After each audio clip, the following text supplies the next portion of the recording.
And I know the Chamber is supportive of the bill, but have your members shared any concerns about the bill, its enforcement, or can you briefly share insights on the consultations conducted with your organization and the private sector in general prior to the introduction of this bill?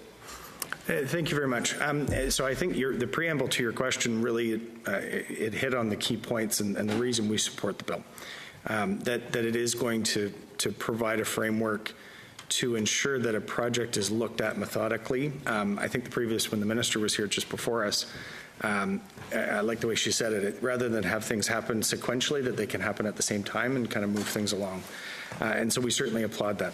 We did have an opportunity to consult with some of our members. I can't share with you specifically who, if that's okay from a confidentiality standpoint, but certainly on behalf of the Chamber, I can share with you our first point with the bill is that we believe that 2-year time frame should be codified right in the Act. It's a great idea. It's something that certainly is well supported in industry and has been spoken, I think, quite positively by the government about.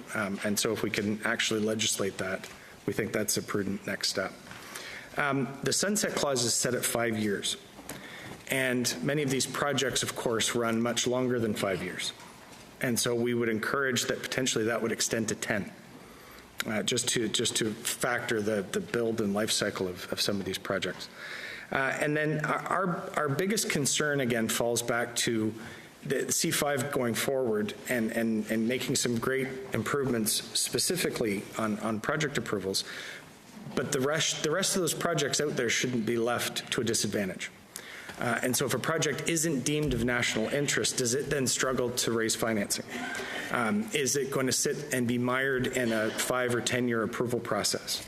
And so that's why our encouragement from right across the Canadian Chamber is that we do make these improvements through C-5 to the approval process for a specific project that's in that national interest, and at the same time take a really long look at the regulatory environment that surrounds project approvals to hopefully streamline it.